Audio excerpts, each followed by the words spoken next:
2 of the week. Where was I? Captain Marvel. Yeah, hold on a second. I need to drink from this Captain Marvel cup. But, pardon my French. And again, yeah. See, and I gotta record while I do this.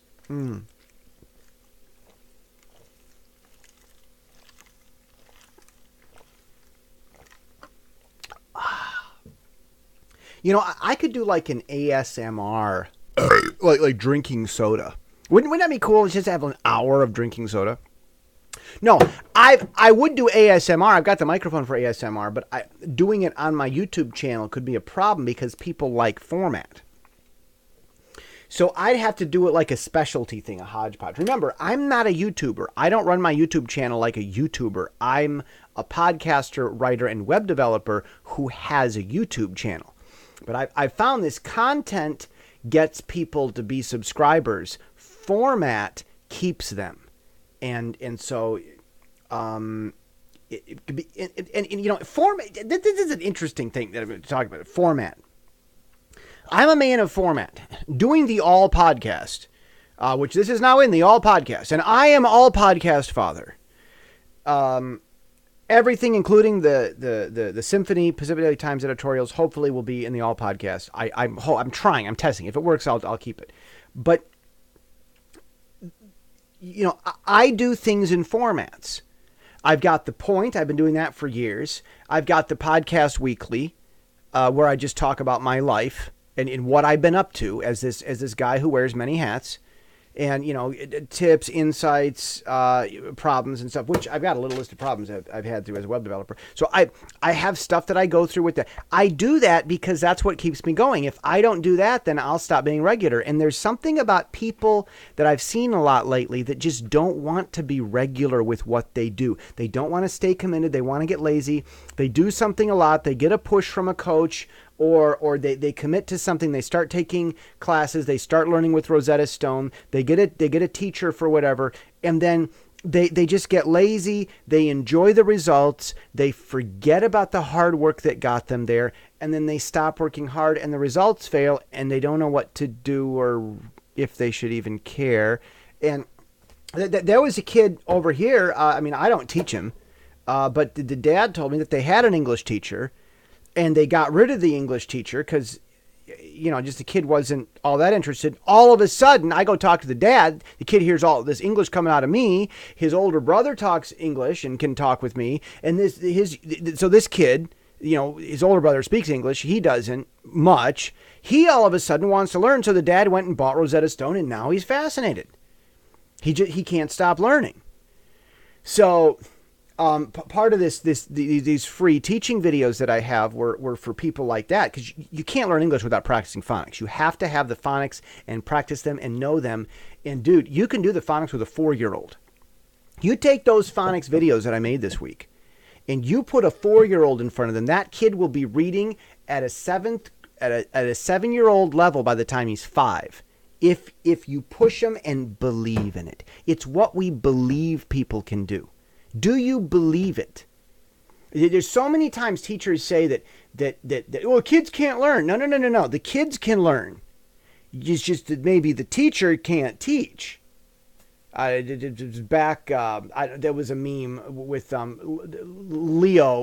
Leonardo was playing as the Wolf of Wall Street in the meme, and he had a glass or something that he was lifting up, and he said, when they say it's impossible, they mean it's impossible for them. So what do you believe? It's kids are capable of learning stuff if parents believe that they are. But if parents act like they're not, then the kids will get old and they'll be way, way behind. I don't know why. No, he doesn't have to do that. Why do we have to lower standards? I mean, wouldn't it be nice if kids could become millionaires in their late 20s rather than their late 30s? Because this is the thing. I need to talk about this. Making the big money in the 20s, in someone's 20s, can destroy a person. But what if we could get people learning and aware, understanding the world around them aware of their failures and successes, get more activity in life, get more out of life, have more hard learning experiences so that they grow in character sooner, so that by the time they turn 25, they've got the character that they normally would at 30. Well, it's not going to happen if kids don't read. So how do I change the world? How do I make the world a better place? That's why that phonics curriculum that I did I said in the podcast weekly, this is a big deal.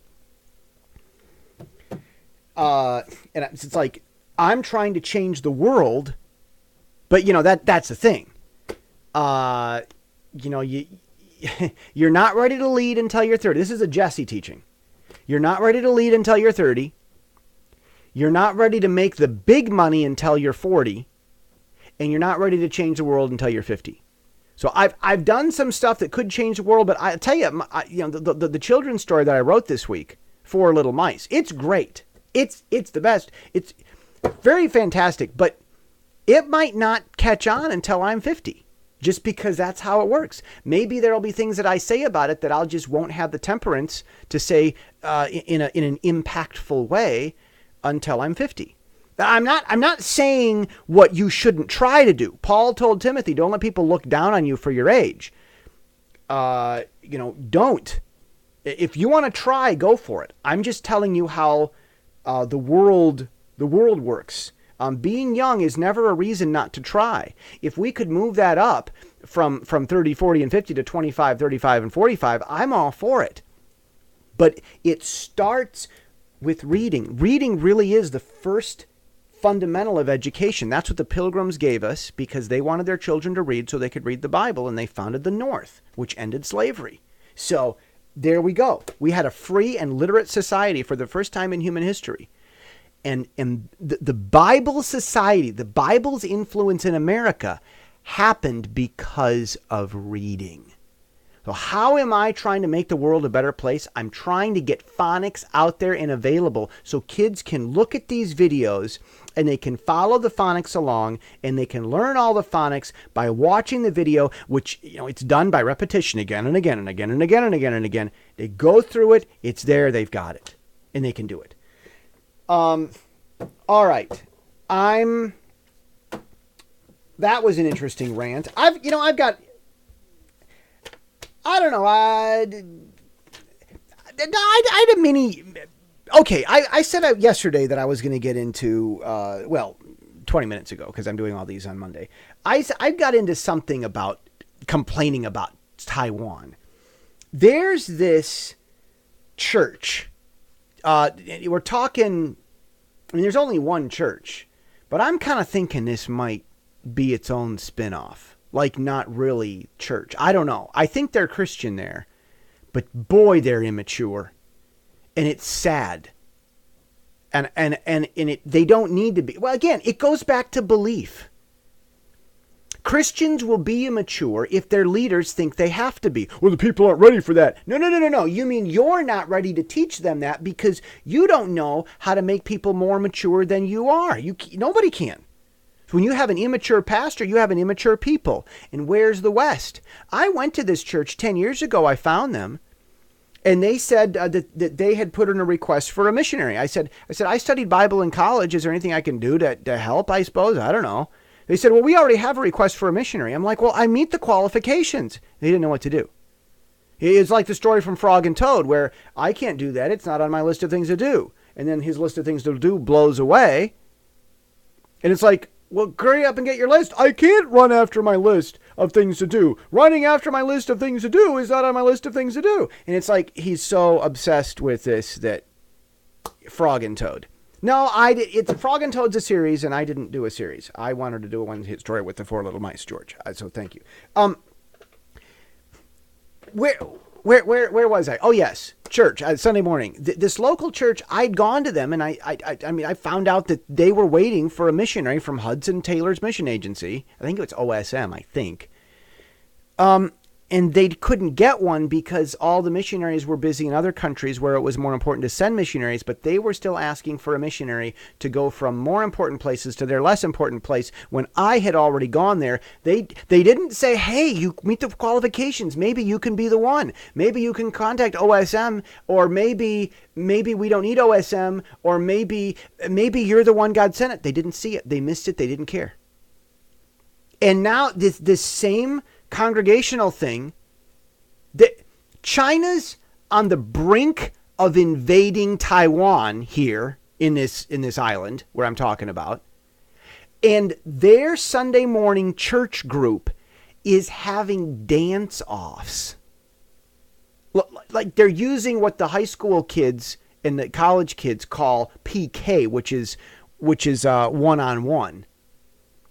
It's a dance war. Like we're talking locking and popping, and breaking. Locking, popping, and breaking.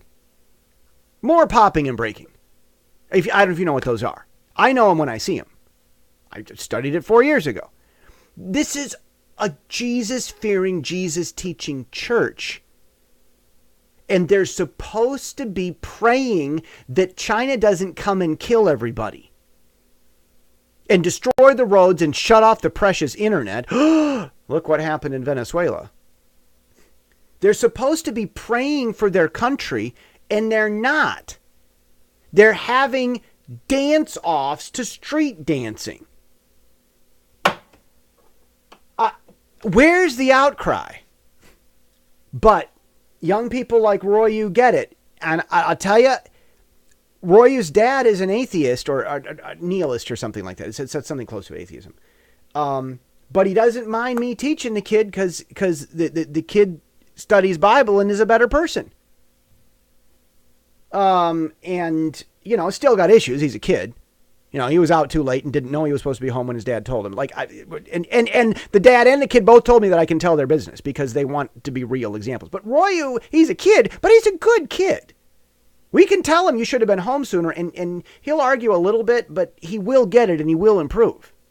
And that's the thing. But he improves in those areas and in many other areas because the people in his life believe that he can. And that's really what all this comes at. That's what this whole episode here is about, is that we can only do things if we believe that people can.